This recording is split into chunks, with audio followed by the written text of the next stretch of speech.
Hey everybody, Tom Barnes here, Stories from the 78. It's not often that you get to talk to a living legend. And when I mean living legend, I'm talking a living legend, especially within the blues community in Chicago. I'm talking about legendary harmonica player Billy Branch. He's been doing it for over 50 years. He has been all over the world, to China, to South and Central America, all over Europe, Africa, spreading the gospel that is blues. It's Chicago blues.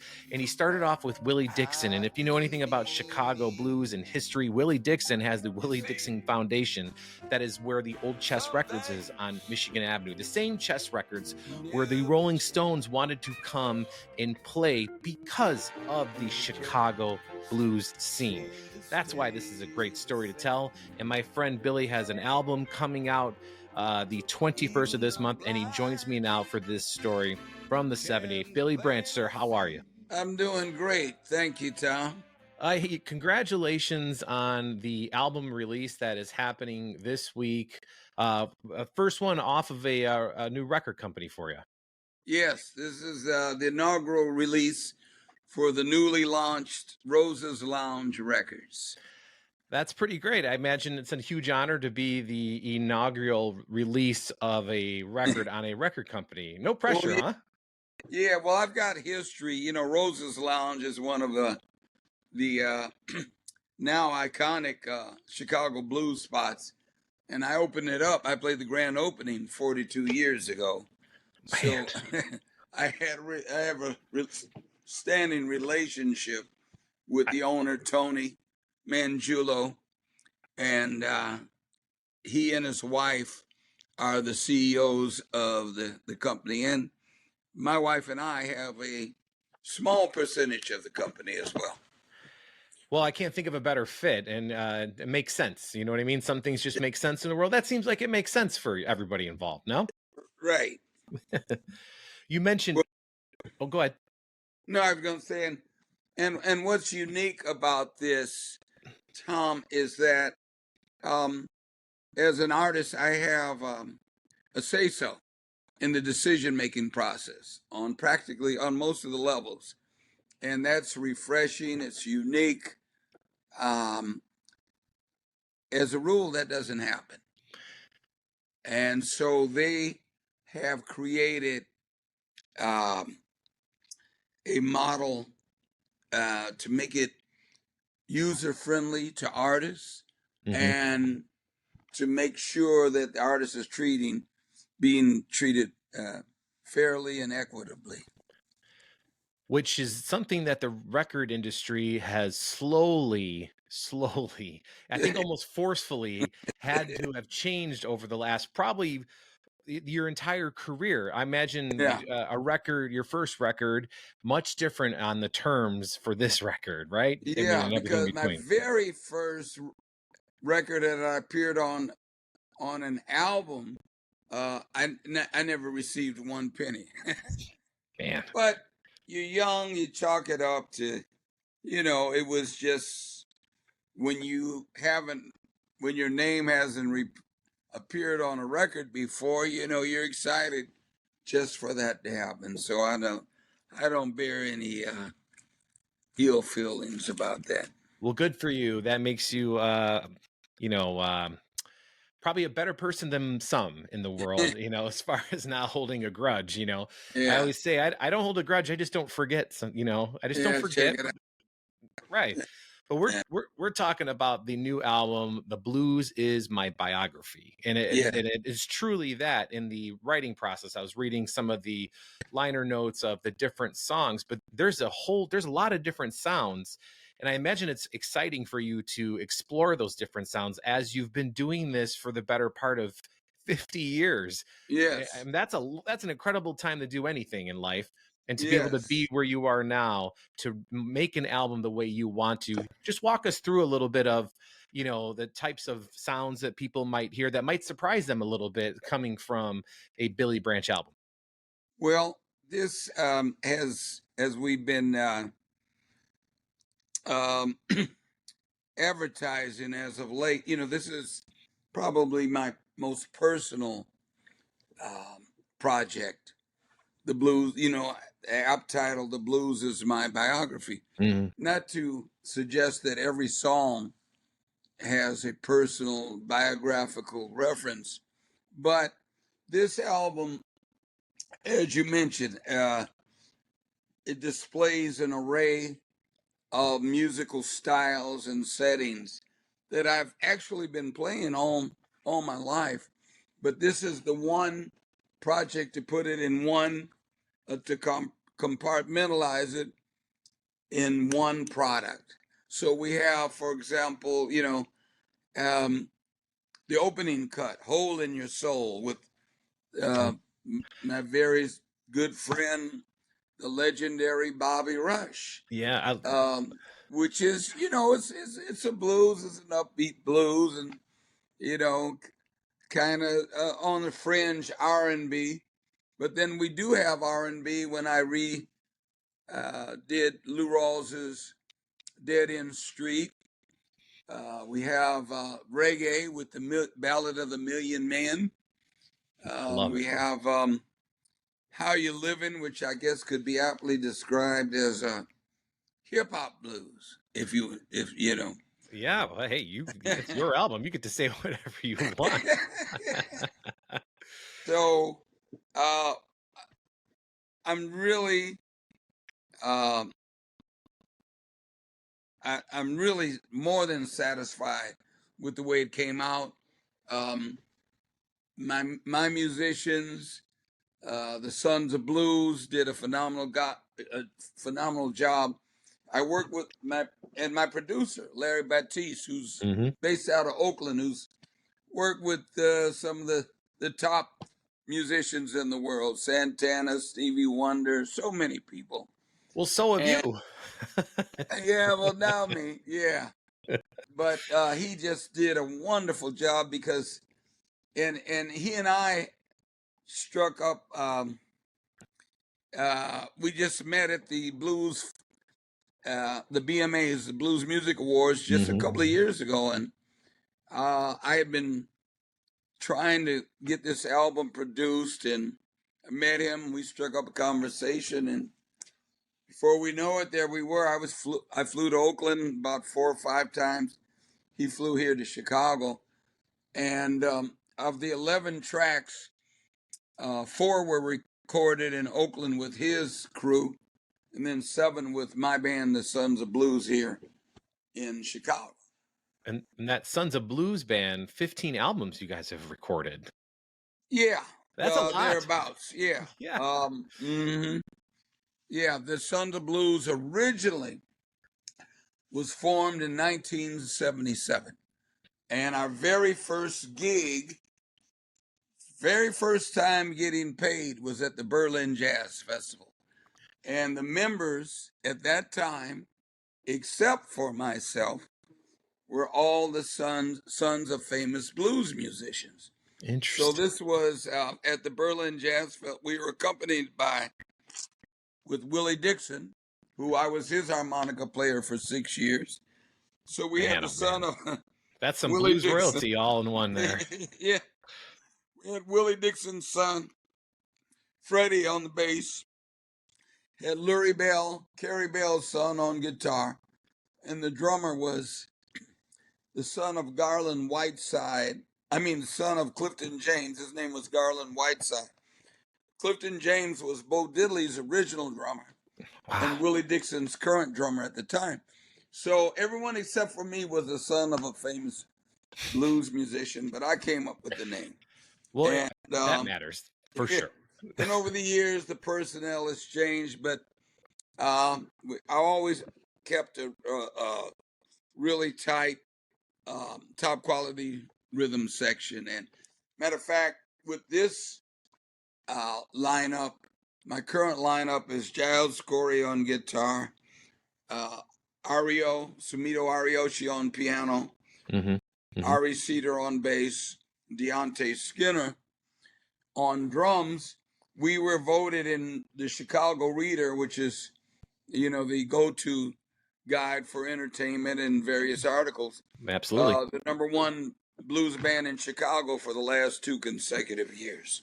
That's amazing. Congratulations. And that's just like one small feather in a hat full of hundreds, if not thousands of feathers. I mean, you mentioned, which is crazy to me, that the first time you were paid with as that band was you had to go to Germany to do it. Yeah, yeah, And you've been all over. You've been to China, you've been to Australia, Africa, Europe. I mean, yeah. Central and South South America. America. I mean, Mhm.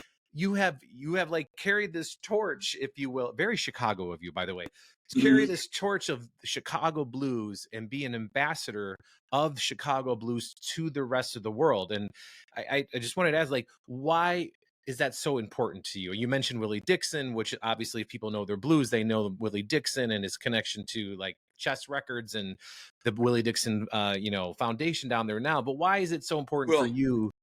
Oh, go ahead. well, no, no. I'm just going to add, and of course, Willie Dixon was one of the most prolific American songwriters, not only writing for, as you said, the chess record artists like Howlin' Wolf, Muddy Waters, Little Hmm. Walter, Sonny Boy Williams, and Chuck Berry, and so many others, but the the whole rock high echelon recorded Dixon's songs as well as pop artists and other artists. I mean, from the Stones to Cream, Led Zeppelin, Hendrix, Janis Joplin. Willie Dixon has not really been recognized for being as prolific as he was as a songwriter. But yes, and it I credit my tenure with Willie Dixon as giving me the inspiration and vision because I do blues in schools as well. I've done that for almost 50 years. But it's important, Willie, he ate, slept, and breathed the blues, and he was always preaching the importance of the blues.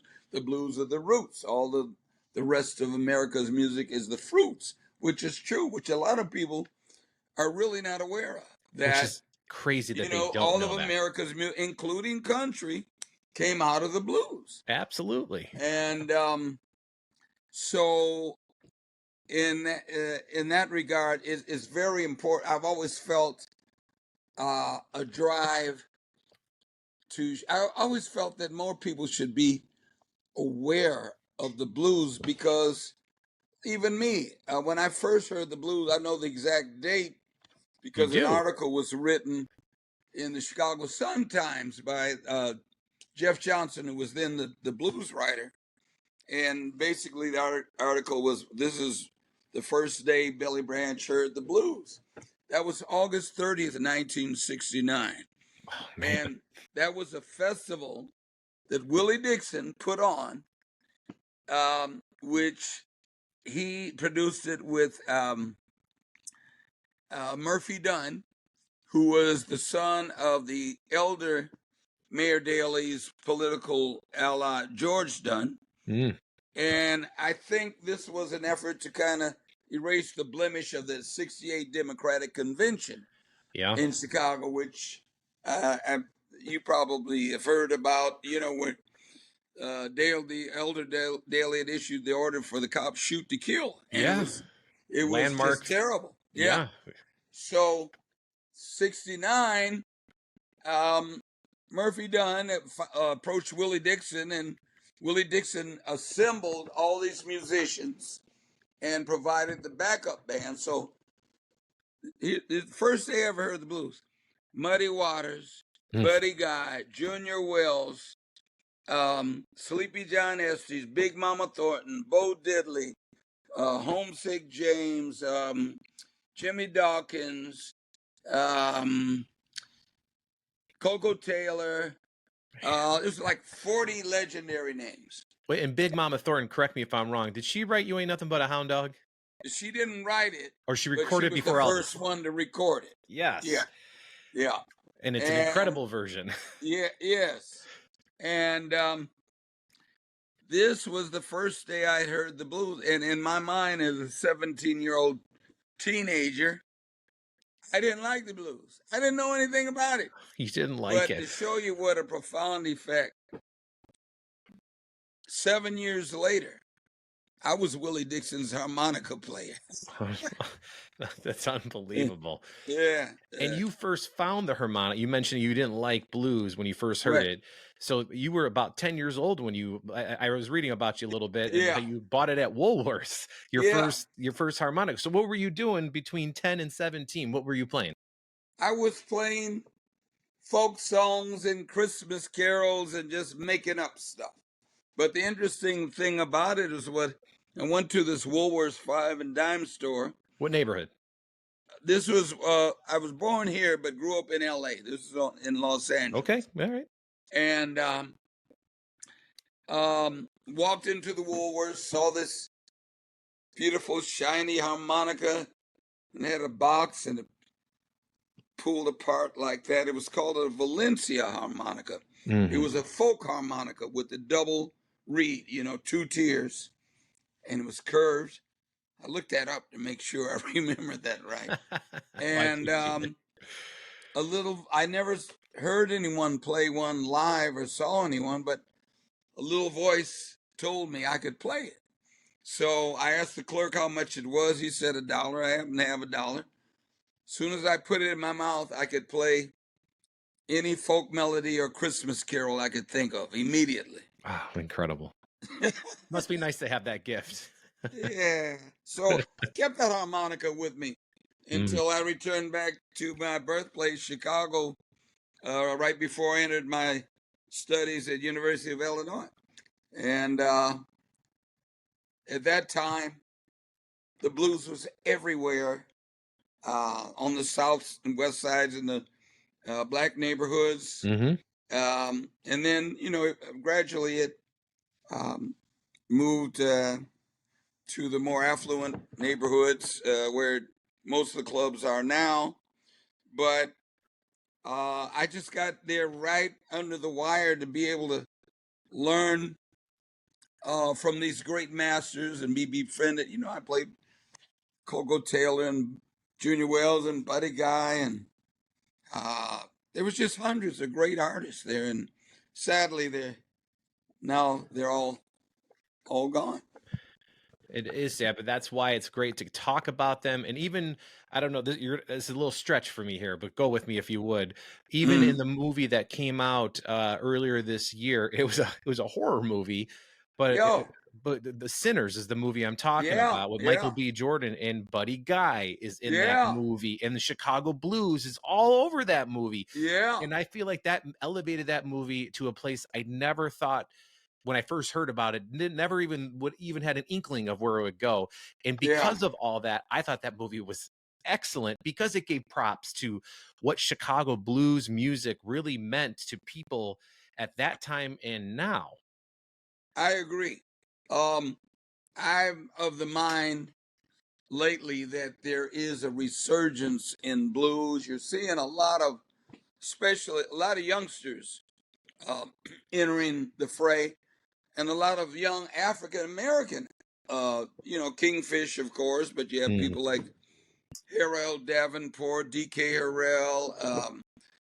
You got Southern Avenue, which is so refreshing and inspiring to me because, like I said, I started teaching blues in school since 1978, and I still am. Matter of fact, I got a residency. I go in tomorrow, every Tuesday and Thursday. Um, but it's like I planted the seeds. I might not have had the direct contact with a lot of these youngsters, but I've been sowing the seeds, so I feel a part of that, and it's very uplifting. Well, and I imagine you feeling a part of it is reflected in the album that you have coming out with all the different kinds of genres within the genre of blues. Even one of the songs, the first one you talked about, "Hole in Your Soul," got the Mm. idea because of a DJ that used to say it on what V103, Oh no, that not was VWON. I mean WVON. Yeah, the WVON. Yeah, first yeah. man, the blues man. That was when WVON was known as the blues station. Yeah, he used to say, "Don't let the blues. You got a hole in your soul." Yeah, and that's that's the expression that is tossed around Chicago for as long as I can remember. So when you came back to Chicago after living in LA and you started working with Willie Dixon, Mm-hmm. where were you living in the area of the city? I imagine you were on the south side. Yeah, I was on the south. I've always lived on the south side in Chicago. My parents were born and raised on the south side of Chicago as well. What neighborhood exactly? They were in Woodlawn. Oh yeah, okay. Right by Mm-hmm. University of Chicago. Mm-hmm.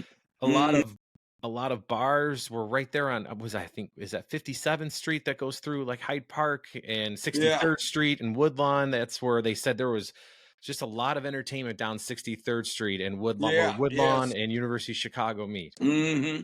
So this is kind of like coming full circle because our release concerts at University of Chicago's Logan Center, which is bordering Woodlawn and Hyde Park. Mm-hmm.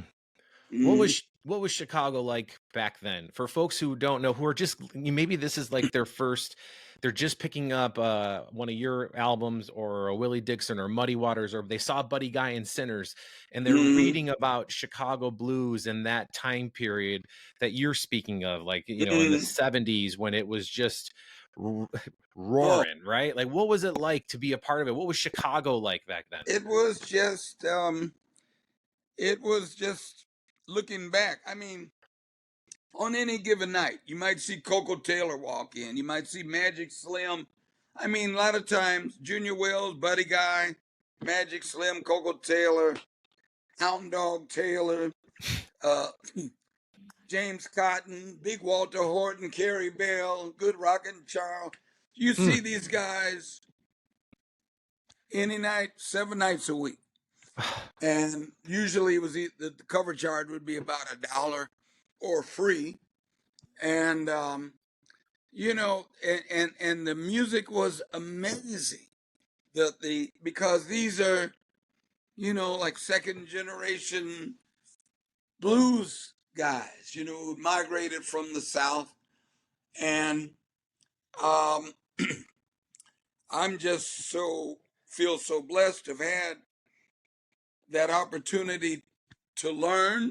Mm-hmm. Number one, because you imagine after not ever liking the blues, after the first day of hearing it, 7 years later, I'm Willie Dixon's harmonica player, one of the chief architects of Chicago blues. I can't believe that you did. So you can imagine how deep I dove into it. And some of the older guys who are still around would say, "Yeah, I remember Billy'd come in. He'd stand back at the back of the club. One guy, Johnny Drummer is his name. He said, "Oh, Billy be looking all scared back there." I wasn't scared, but I was soaking it all in, and I was pretty reserved in those days. So Perhaps maybe just being a little respectful to where you are, well, right? sure, by Keeping all your means, mouth shut, eyes open. by all means, and I had the utmost respect for all those wonderful men and women that were there at the time. But it was just, I called it was like Disneyland of the blues.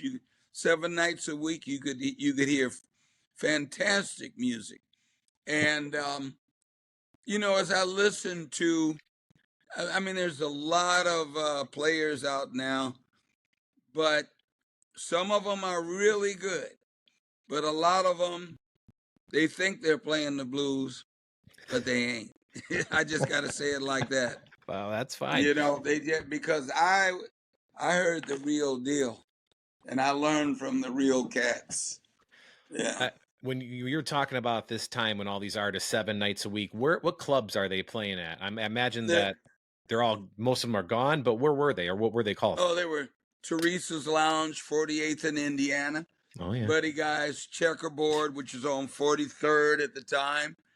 The Queen Bee Lounge, which is on 74th in South Chicago, which years later became Lee's Unleaded, which was recently reopened as Lee's Unleaded just a few years. The Peppers Lounge.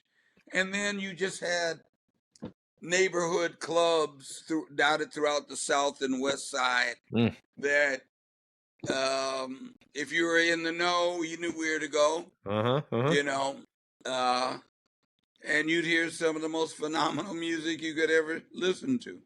Mm. What would you say separates Chicago blues from any other kind of blues in the world? Well, I mean, Chicago blues is an extension of the blues that came from the South. I mean, Muddy Waters originally would be called a Delta blues player, and Sure. of Yep. course he came to Chicago, and as so many others did, and the uh, the music reflected the tone of the city. You know, it was electrified, it was exciting, it was faster, it was louder, and but with Chicago, I mean, I used to sit in with Little Walter's band, Lewis Myers, Dave Myers, and Fred Belo. And I used to close my eyes and I said, I'm going to summon up the spirit of Little Walter. I don't think it ever works, but I would do that. But Chicago Blue, it's hard to really express it in words. But when in my travels over the decades, like I said, some folks they think they're playing the blues, Mm. but they're not. I mean, maybe I shouldn't say it like that, but it's just I think I know what you mean. there's, you know, with jazz and many other forms of music, you got strict protocols.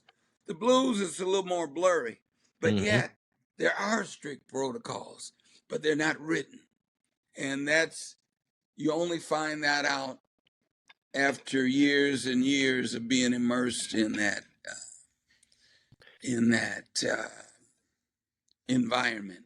Well, I think that environment is exactly the difference. Yeah, From somebody listening from the outside, that yeah, environment that you speak of, you were in the trenches, in all those right. clubs on the south and west sides, and you've seen the migration of some of the clubs move north to like, Yes, Kingston Mines now that people might be familiar right, with as a blues club right. that has blues all the time, and you got the House of Blues downtown, which is like, like a commercialized version, I Which would say. doesn't do much blues at all.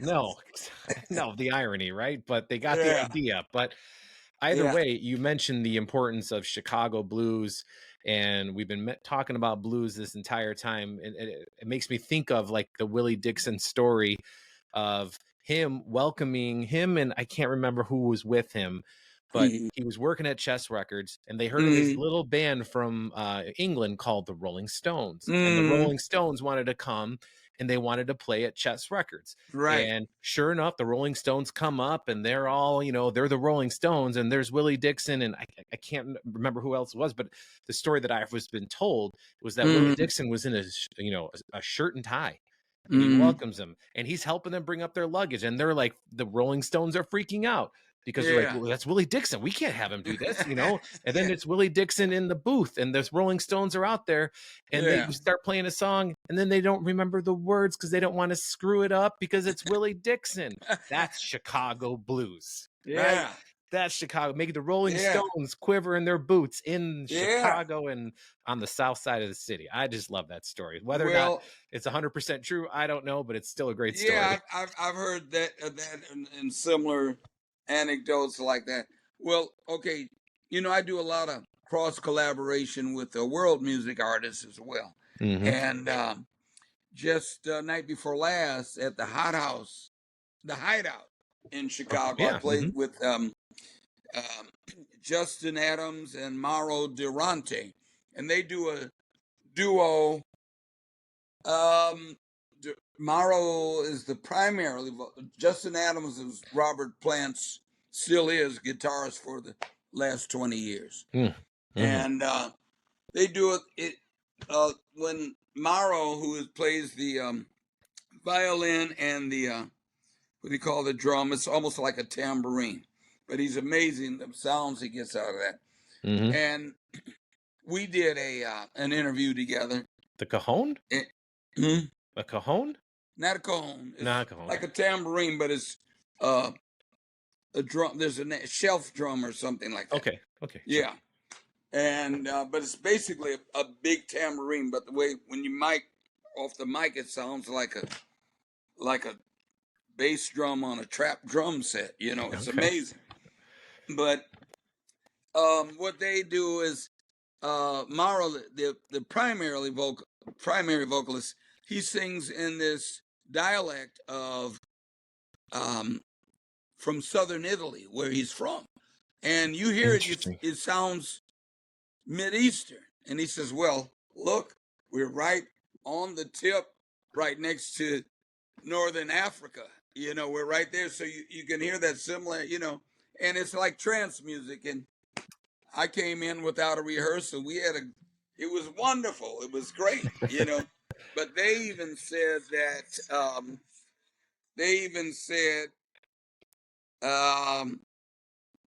that of course it was Chicago blues directly responsible for the British rock invasion. Of course. I mean, Beatles, Stones, Led Zeppelin. That's what they were listening to. They were listening to Little Walter and Sonny Boy and Wolf and Muddy, and so it's really refreshing to start. Like you said, Sinners. It was a great movie, and the Yeah. blues was all up in it. And it's like it's about time. Blues start getting some attention. Yeah, and it's great to see it outside of, for a whole generation of people who only know the blues as the Blues Brothers because of Yeah. the movie. And it's great what they did. They highlighted, the music, but man, there's so much more after that, or I should say Right. before that. There was so much. The groundwork was all laid, and I get what they were doing as paying homage to the blues scene. But hearing these stories from you and the music, I mean, that's the best way. Like Chicago's soul, if you could put it in an audio form, it's the blues. It is the blues. You're exactly correct. I couldn't have said it better. That's a good way of expressing it. And that's why we got to keep it alive, and we got to remind folks where we're from and where we're going and what we're all about, right? That's what. And that's what we're going to see. You have a release for the record, a party at Rosa's Lounge here on the 21st of November. You're going to get up there and No. That's at University of Chicago's Logan Center. Oh, my bad. I had it here at the at Rosa's Lounge, so I apologize. We'll perform at Rosa's on December 19th. Oh, okay. Well, then we got two that we're looking forward to, right? Yeah. But this coming Friday, the 21st, University of Chicago's Logan Center. And it is a free concert, which I wanted it to be. I received a rather prestigious award from the Taproot Foundation. Taproot, which was sponsored by the Mellon Foundation. And in addition to giving each artist who was awarded a generous stipend for their own personal use, we received another $10,000 endowment to produce a community project. So I'm using part of that money to make this concert free. That's wonderful. And that, again, is what Chicago's all about right there. Yeah. What you just said, you could easily take it and done one of these and said, thank you very much. Yeah, a la Chuck Berry back in the day with grabbing just the wad of cash before the show starts to make sure it's all good, which I get why he had to do it. But either way, good for you for giving back to the community that way. And you're giving back into the area of the city where you were, hanging out, doing your thing. I mean, that area of the city like there. Full circle. Yeah. Yeah, that's crazy. That's when we moved to LA when I was about 5, and where we were living isn't far from where this concert is taking place. Yep. A lot of stories to tell Chicago has, doesn't it? It's been an absolute pleasure to talk with you. Mr. Branch. I really appreciate it. Where can people find information about where they can get the record, more, all your albums and everything else? Where can they go? Well, they can go to Rosa's Lounge Records.